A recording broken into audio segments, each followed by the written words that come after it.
האם זה באמת סגולה בדוקה? הסגולה ללמוד בזה? Good evening, Erev Tov, Dobrov Yetcher. We are in the Zera Shimshon on Parshas Vayelech. This Shabbos we're reading a double Parsha, Nitzavim Vayelech, and we're going to do the Zera Shimshon Os Ches, section number 8. Before we begin, let's take a look at a pasuk in Tehillim that the Zera Shimshon will analyze closely. In Tehillim, this is Perek Pei Aleph, pasuk Dalet. It should sound very familiar. Tiku v'chodesh shofar. Blow the shofar in the month or in the renewal of the moon. We'll see there's different ways to understand those words, but basically blow the shofar when the moon is renewed. Bakese leyom chagenu, when it is covered for the day of our celebration or the day of our holiday. So that's a pasuk that is very well known, of course, around Rosh Hashanah time as we approach Rosh Hashanah, but it's a bit of a cryptic pasuk, a pasuk that's not so easy, not so readily understood in a simple way. And as we'll see, the Zera Shimshon is going to give us two ways of understanding the pasuk, and he's going to delve into the pasuk very deeply to uncover secret meanings to not just the pasuk, but to Rosh Hashanah itself. So let us begin in the Zera Shimshon, section 8. Pasuk. The pasuk in Tehillim says, Tiku v'chodesh shofar bakese leyom chagenu. Blow the shofar when the moon is renewed, when it is covered for the day of our festivities. Ve'omru zichronim levracha. Chazal said in Maseches Rosh Hashanah, Shebiyom Rosh Hashanah halavona nichses. On the day of Rosh Hashanah, the moon is covered. Ve'ena nires, and it doesn't appear. So the Chachamim Chazal took a look at this pasuk and they said, blow the shofar when? Bekesa, when the moon is covered. And when is the moon covered? On the first day of Tishrei, on the day of Rosh Hashanah. Ve'ena nires, and it doesn't appear. And we'll see in a moment that that's also a complicated statement from Chazal. V'koshe, and there's a difficulty here. Zera Shimshon is going to ask two questions now on the Gemara. Dimahu liyom chagenu. I'm sorry, two questions on the pasuk. Dimahu liyom chagenu. Why did the pasuk say for the day of our holiday? Hayom lo lomar. The pasuk should have said biyom chagenu, on the day of our holiday. Inami, alternatively, Yom Chagenu. It could have just said the day of our holiday, below Lamed, without a Lamed. So the first question the Zera Shimshon asks about the pasuk of Tiku B'chodesh Shofar is, why does it say Le Yom Chagenu, for the day or to the day of our holiday? Why not just say Yom Chagenu, on the day of our holiday, or B'Yom Chagenu? Ve'od, and another question, the Bizman Beis HaMikdash, at the time when the temple stood, Adarabba, just the opposite, Lo Hayuso Nichseis, the moon was not covered on Rosh Hashanah. Shaharei Lo Hayu Osim Rosh Hashanah, because they would not make the holiday, they would not declare the holiday of Rosh Hashanah Ela Achar Shabo Eidim, unless witnesses came, v'yo'idu shero'u halavana hachadosha, and testified that they had seen the new moon, meaning the sliver of the new moon, when a new Jewish month, when a new month begins. So since in the time of the Beis HaMikdash, they didn't use a calendar. Instead, the Bezdin every month would wait to declare the new month, and this applied starting with Rosh Hashanah. They would wait to declare Rosh Hashanah until witnesses came and said, we actually saw the new sliver of the moon in the sky, so that tells us that the new month is starting. Then that, by definition, means that when Rosh Hashanah happened, it wasn't keseh. The moon wasn't covered up. It wasn't that it didn't appear or wasn't visible. It was visible. It was seen. The witnesses saw it, and that's how the Bezdin declared Rosh Hashanah. So if the moon was visible Why does the pasuk say bakesa when it was covered? So two questions: why the lamed in Liyom Chagenu, and why does the pasuk say the moon is covered on Rosh Hashanah when actually it is visible on Rosh Hashanah? Next paragraph. Umnam, however, Isa bezohar Reish Parshas Bishalach. It states in the Zohar, in the beginning of Parshas Bishalach, Vayehi Hayom, when the pasuk in Navi, this is a pasuk in Malachim Beis, we'll talk about that in a moment, what the pasuk's talking about. But when the pasuk says Vayehi Hayom, and it was the day, Hakosav Bishunamis, which is written in reference to the Shunamis woman, Hahu Yoma de Rosh Hashanah Hava. That day was the day of Rosh Hashanah. So let's pause for a moment to explain what's going on there. In Malachim Beis, in that Perek Daled, the Navi is telling stories about Elisha HaNavi, the great prophet, the great Navi Elisha.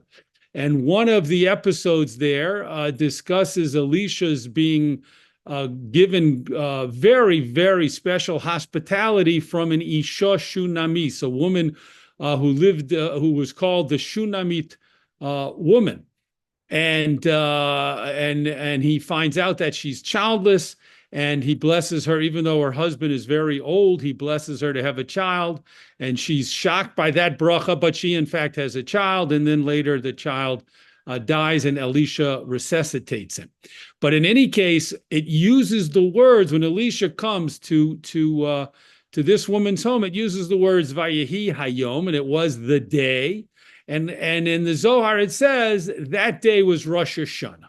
Okay? V'chein, and similarly, Vayehi Hayom Ha'omer Be'iyov. In Sefer Iyov, it also uses the expression right in the first Perek Aleph, it uses the expression, and it was the day. Isa Sham, Reish Parshas Bo, in the Zohar, in the beginning of Parshas Bo, it states, the Yoma de Rosh Hashanah Hava. That was a day of Rosh Hashanah. So we see two examples from Nach in which Rosh Hashanah is referred to as the day. It was the day, Hayom, and in the Zohar it says in those two cases, it's referring to the day of Rosh Hashanah. Continuing, V'yesh l'daktek, we need to analyze, Lama dafka kiroo hakosov b'loshon vayehi hayom stam. Why in these two psukim in Nach is Rosh Hashanah referred to as simply the day? After all, if you just say the day, it could be any day. Well, how are we supposed to know that, and it was the day, means the day of Rosh Hashanah? So that's the Zera Shimshons. It's not really his question, it's his first building block. He's beginning to bring in information from which he will formulate answers to his original two questions. So that's the first step. Next paragraph. This idea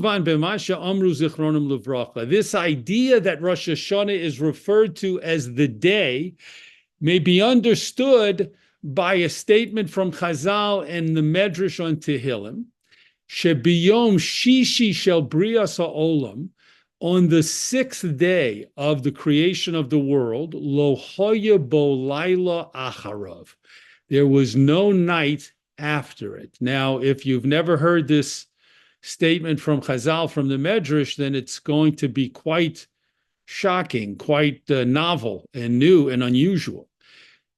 Chazal teach us in that Medrash that when we think back to this, to the days of creation, so we think that of course each one had a night, a day, and then a night following it. But we're told that that was generally true, but it wasn't true about the sixth day of creation.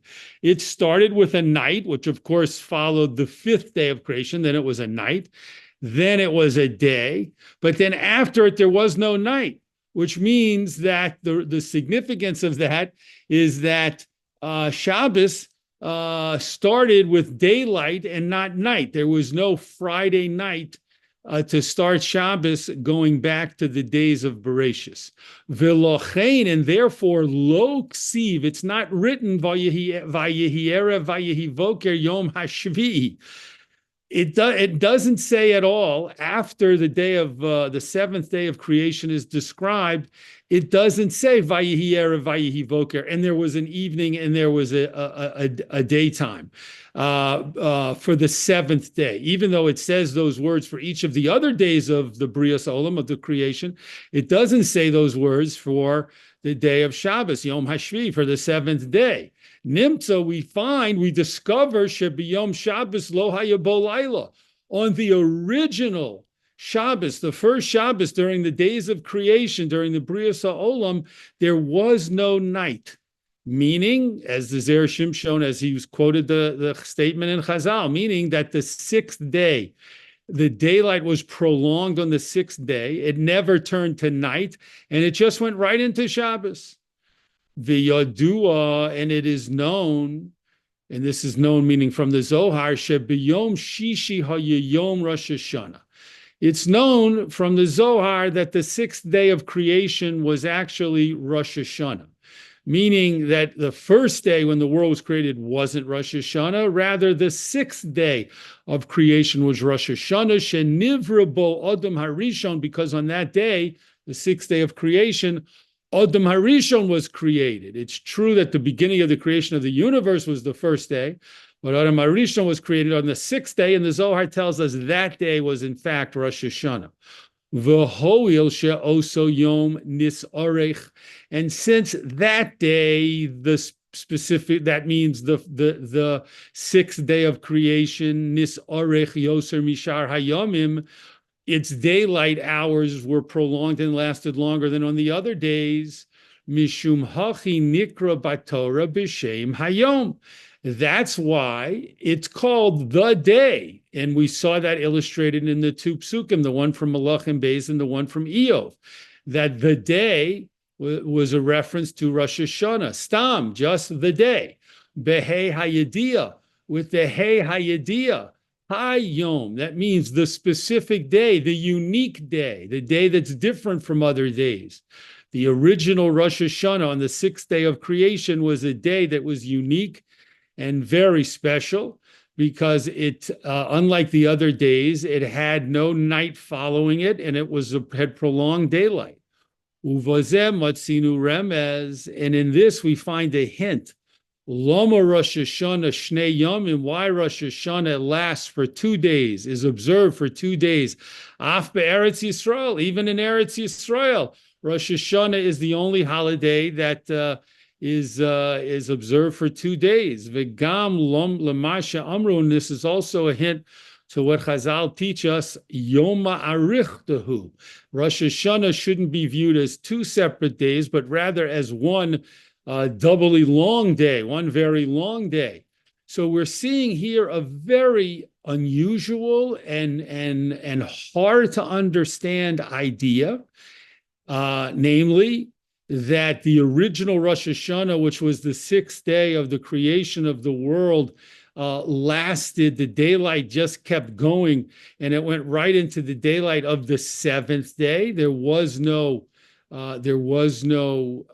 nighttime after the 6th day, and that day was Rosh Hashanah, which teaches us that, which alludes to the fact that Rosh Hashanah should be celebrated as a 2-day holiday, as it's done in Eretz Yisrael, and also to this idea in Chazal, the statement in Chazal that Yom Arichta, that Rosh Hashanah is a longer, should be viewed as a long day, one long day rather than 2 separate days. Let's continue. So that's, again, as Zera Shimshon here is formulating and giving us information to develop his explanation, to develop a theme that will allow us to answer the original questions. Next paragraph. Ume'ata, and from now that we understand this, Hoil sheba Rosh Hashanah Harishon, since on the original Rosh Hashanah, when the world was created, Sheba Ba'olam, that came into the world, Lo Shimsha Halavana Balayla Sha'achar, of the moon did not appear on the night that was after it. So again, if there was no nighttime after the sixth day of creation, then of course the moon didn't appear at that point. Ubal korcha kisisa atzma, and it was compelled to cover itself. It's as if the moon was covered on the very first Rosh Hashanah because there was no nighttime and it didn't appear. Dishraga b'tihara mai mahanya, a quote from a Gemara. Because a candle during daylight, what would it benefit someone, right? For the moon to be seen and visible and benefit humanity, it has to appear at night. When the moon is seen in the sky during daylight hours, it doesn't benefit anyone. It's not giving us light. The whole sky is lit up from the sun. Mishum hachi, because of this, shayich shapir, it's appropriate to say, lomar, to say, liyom chagenu bilamid, to say, going back to our original pasuk about tiku bachodesh shofar bekesa liyom chagenu, it makes sense that the words is liyom chagenu, for the day of our holiday. Dehainu halayla shela'achar oso hayom, meaning it's referring to the night after that original day of Rosh Hashanah. And that's when the moon was actually covered up and didn't appear because there was no nighttime after the first Rosh Hashanah, the sixth day of creation. Next paragraph. Uva'arichas yom zeh anu lemedim.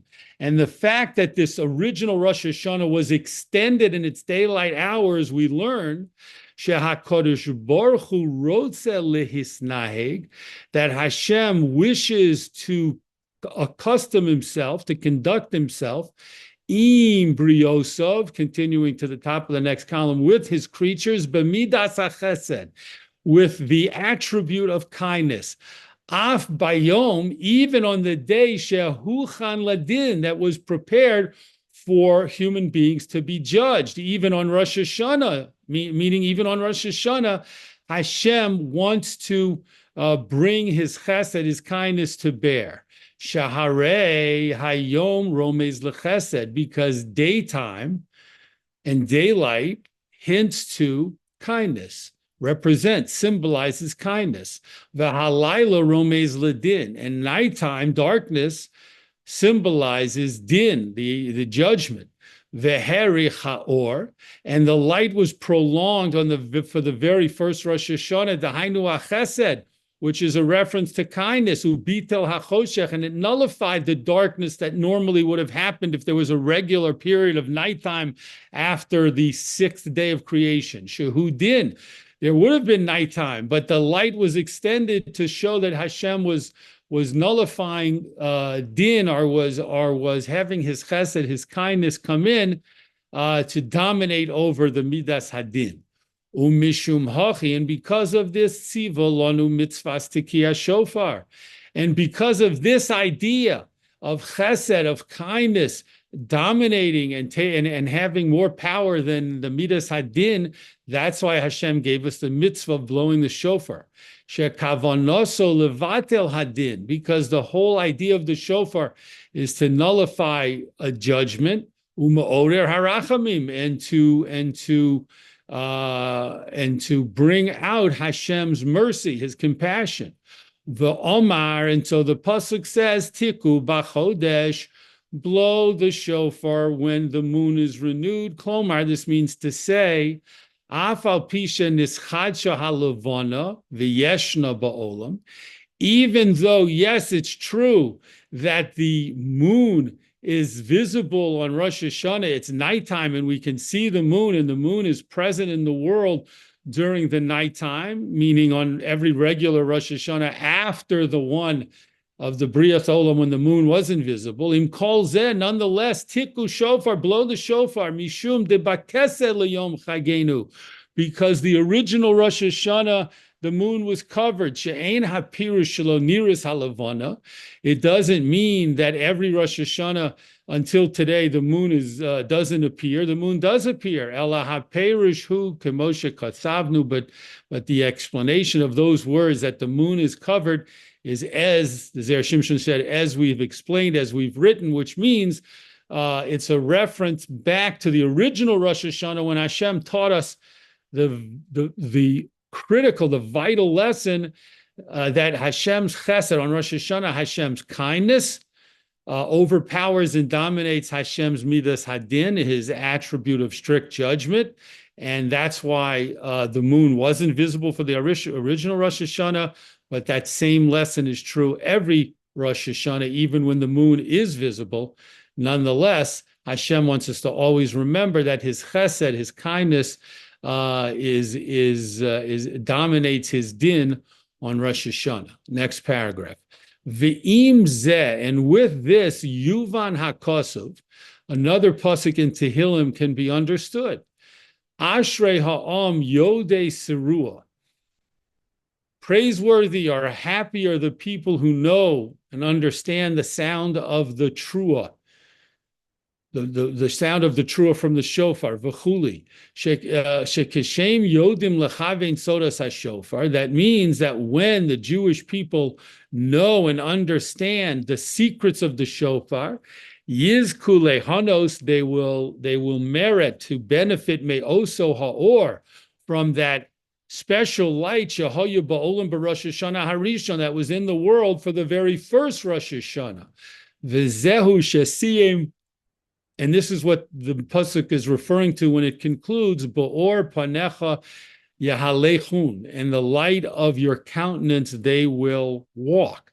So the Zera Shimshon is saying, now that we've explained what we've explained about the original Rosh Hashanah and how the daylight of the sixth day was extended and there was no night after the sixth day to begin the seventh day, now that we understand that, and how the shofar also represents the dominance of chesed, of kindness, over the midas hadin, then we can understand Ashrei ha'am yodei trua.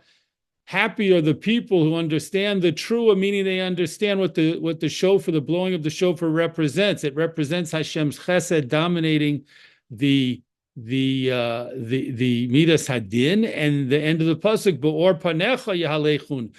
Your people are going to walk in the light. They're going to walk in the light of the first day that was extended and was a special light that only existed at that time of the Brios HaOlam.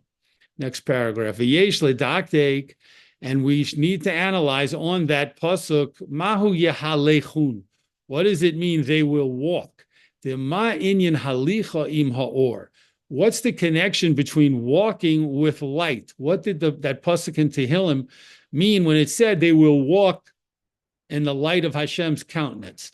V'yesh lomar, and we can say dishnei halakim yesh ba'adam. There are two elements to a man, to a person, to a human being: guf and nefesh, the body and the soul. V'im ha'adam hu lefamim ayefi yageya, and if, of course, a person is sometimes tired and exhausted, who yoshev, he sits, ve'eno holech, and he doesn't go anywhere. When a person gets tired, they can take a nap, they can go to sleep, they can sit and rest, and they don't have to keep going when they're tired. Aval zo hayeshiva hi lemenuchas haguf dafka, but this sitting down and resting is only for the resting of the body. Shahare chelek hanefesh, because the part of the person that is the soul, the hainu chelek haruchonius shebo, which is the spirituality of that person, la'olam eno yoshev, it never sits, ve'eno oyef, and it doesn't get tired. Our neshamas, our nefesh never tires, never feels tiredness or fatigue. Only our body feels tired and fatigued. Im kain, therefore, if so, I should say, legabe haruchonios, regarding our spirituality, shayach lashon halicha, it's very relevant to talk about going, walking, shela olam holich umisrabe, because a person's spiritual aspect is always in motion, it's dynamic, and it's growing and expanding. V'zehu hatam she'amru zichronim levracha, and this is the reason why Chazal said, Talmidei Chachamim, Torah scholars, ein lahem menucha ba'olam haba. They don't have rest in the next world. Shenemar, as it says, Yelchu mechayil el chayil. They will go from strength to strength. Moving to the next page, top column on the right. Lefi, because she'oz heim kulam ruchonius. In olam haba, there's the Talmidei Chachamim are pure spirituality, complete spirituality. Ve'ein sorech lemenucha, and therefore they don't need rest. Lefi she'ein sham ayefus v'yegia, because in Olam Haba, the neshamas don't get tired and they don't feel fatigued and they don't need to rest.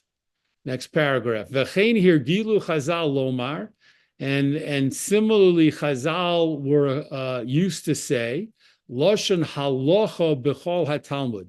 They use a term halacha in all of the Gemara to refer to halacha, to Jewish law. Why did they use the term halacha, which literally means walking or going, to refer to Jewish law? Lefi shehu davar sheholech uva mikodem ad sof, because it's something that goes and comes, has been going and coming from ancient times, meaning from when the Torah was given, ad sof, until the end of the world. So halacha, the Zera Shimshon says halacha is a term that refers to Jewish law because the halacha has always going and moving from the time it was first given to Klal Yisrael at Har Sinai until the end of times. Inami, or also another explanation of this use of the word halacha, she Yisrael mishalchim bo. It's what the Jewish people go in. They walk in the path of halacha, of Jewish law. Kumoshe kosov ha'orach, as is written in the very early dictionary called the Orach. V'zehu hatam she Yisrael misno'aim, and this is the reason that the Jews sway belimud haTorah v'hamitzvos, when they're learning about the Torah and the mitzvos. Because the portion of a person of representing the spiritual portion of a person never rests. Like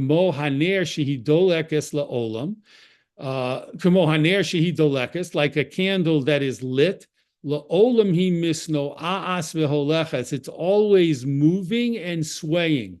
The ayin bizar Parshas Pinchas daf reishut ches amud beis. You could see more about this idea of the neshama swaying and moving like a candle in the Zohar on Parshas Pinchas. Shedine haTorah v'amitzvos nikra'u ayeles ahovim, because the Torah and the mitzvos are referred to with the term ayeles ahovim, a beloved gazelle. That's from Mishlei. When a person studies them, the law, the Torah, and the mitzvos, motze bahem tam, he will always find a delicious taste. Ve'ayin mashikosav harav Ovadia mi Bartanura, and look and see what the Ra'av, the Rabbeinu Ovadia mi Bartanura, wrote. Al hevu misunim badin, on the Mishnah and Avos. Be prepared in judgment. Be careful in your judgment. And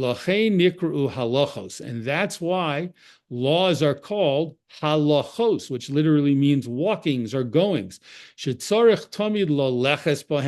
we always need to walk in the path of the halacha, as if it's a new path. We should never feel tired and fatigued when we're learning halachos. Because our neshama, we should remember the lesson of our neshama. It's like a candle that's swaying and always moving. So too our spirituality is always, our nefesh is always moving and swaying, and it should never feel tired when we learn halacha, which is the path of Jewish law that we walk in, that we follow. Next paragraph. Od al tiku b'chodesh shofar. Another explanation on the words tiku b'chodesh shofar hanizkar la'el that was previously mentioned. So, as we pointed out in the very beginning, the Zera Shimshon is going to give two explanations. This is his second explanation on the first pasuk that he quoted in the very beginning of this section about tiku b'chodesh shofar. Koshe. We can ask a question on this pasuk. Im chiyav tekiyas shofar eino ela yom echad bilvad. If the obligation to blow the shofar is only on one day, meaning on Rosh Hashanah, lama amar b'chodesh. Why did the pasuk say in the month? the mashma b'chol hachodesh, which implies the whole month. So it's clearly seen here the Zera Shimshon has switched over to a new understanding of the words tiku b'chodesh shofar. When we first read the pasuk, we translated the words blow the shofar when the moon is renewed, when it's chodesh in the sense of renewal. And now the Zera Shimshon is translating chodesh as a month. So he's asking, if you translate it that way, what does it mean to blow the shofar during the month? We don't blow the shofar during the whole month of Tishrei. We blow it on Rosh Hashanah, the beginning of the month of Tishrei. The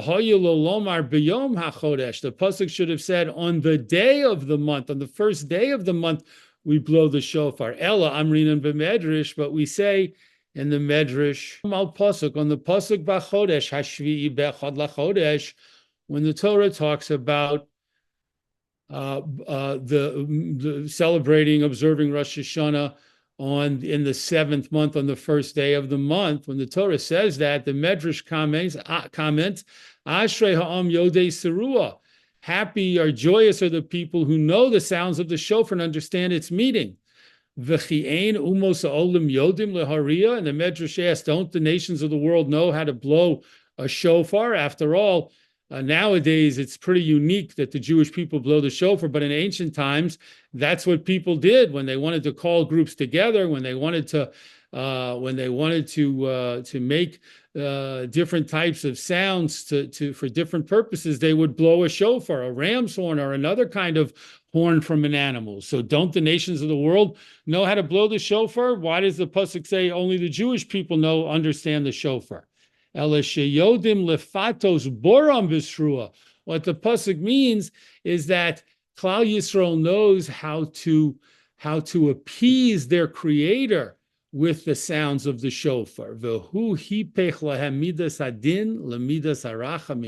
And He, Hashem, changes from His attribute of justice to His attribute of mercy. Amosai, and when does this happen? B'chodesh hashvi, during the seventh month. Ad kan Lashono, until here is a quote from the Medrash. Zera Shimshon comments, V'sof ha-medrash tamuha. The end, the last part of that Medrash is very hard to understand. Demahu emosai b'chodesh hashvi. What does it mean? When do we appease Hashem with the blowing of the shofar during the whole seventh month? What's the connection between the month of Tishrei with blowing of the shofar? V'halo, is it not true? Hakol toloi b'mitzvahs hashofar. Everything is dependent with the blow and the mitzvah to blow the shofar, which is only the first day of the month, not the entire month of Tishrei. As we said before, and as we know from our experience of life, we do not blow the shofar during the whole month of Tishrei. We only blow the shofar on Rosh Hashanah. So what does that medrash mean when it says, when do we blow the shofar? During the whole seventh month. Next paragraph. V'yesh lomar, and we can say, the amrinan sham b'samuch. It says over there in that medrash nearby the part that we just read, shemila shvi'i, that the word shvi'i, seventh, rotzolomar, it can be understood to say shehu muspa b'mitzvos, that this month is satiated in mitzvos. So shvi'i, of course, is written with a shin. The dot is on the right side. But Chazal teach us in that medrash that it can be understood an additional way, an additional understanding or meaning from the word shvi'i can be as if it's written with the letter sin, with the dot on the left side, which means satiated, full. The seventh month, the month of Tishrei, is full of mitzvos. Shofar b'socho, the mitzvah of shofar is included in it. Kippur b'socho, the mitzvahs of Yom Kippur are included in the month of Tishrei. Sukkah b'socho, the mitzvahs related to the sukkah are included in that month. Lulav v'arava b'socho, the mitzvah of taking the lulav, which means the lulav, the arba minim, and all of the things that go with it. V'arava, and the mitzvah in the time of the Beis HaMikdash to surround the Mizbeach with aravos, with very tall aravos, besocho, those mitzvos are included and happen during the month of Tishrei. Ad kan Lashano, until here is a further quote from the Medrash. Ugemiri, and we learn out, HaKadosh Baruch Hu meitiv li Yisrael. we learn that Hashem does good for Klal Yisrael bishvil hatov, because of the good things she'asidin la'asos, that they are going to do in the future, afal pisha adayin lo asu, even though they haven't yet done them. The ayin b'parshas drachim drush dalet, and look in the sefer Parshas drachim for the fourth section for more on that idea. The lochein omar, and that's why Chazal said in the Medrash, Amosai, when is it true that we appease Hashem with the blowing of the shofar b'chodesh hashvi, in the whole 7th month? Klomar, this means to say, Afim enom ru'uyim shahashofar levado yamlitz alehem, even if the Jewish people, God forbid, are not on the level, it's not appropriate that the blowing of the shofar by itself should appease Hashem and should turn Hashem's judgment to the good, even if the blowing of the shofar can't do it by itself. Mikol makam, nevertheless, machmas ha-mitzvos, because of the other mitzvos, she'em asidim l'kayim b'chodesh hazeh, that they are going to do during the rest of the month. After Rosh Hashanah, we're going to keep the Aseres Yemei Tshuva, we're going to keep Yom Kippur, we're going to celebrate Sukkot and do all those mitzvos. All of those mitzvos are bringing Klal Yisrael tremendous merit. Merachem alehem b'Rosh Hashanah, and because of that, have compassion on them during Rosh Hashanah. Lachein omar tiku. And that's why, according to this second explanation, that's why it says tiku b'chodesh shofar. Blow the shofar during the whole month of Tishrei, meaning not physically blow the shofar, but apply the lesson of the shofar during the whole month. And what's the lesson of the shofar? That Hashem is waiting to turn his midas adin into midas harachamim. And when we do mitzvot, starting with the mitzvah of shofar, following with all the other mitzvos of the month of Tishrei, those mitzvos bring us the zechus, the merit, for Hashem to turn his midas hadin into midas harachamim, which is what he wants to do from the very beginning. Yasher koach to joining in the learning of the Zera Shimshon this week. We look forward to learning together Be'ezus Hashem and the Zera Shimshon next week.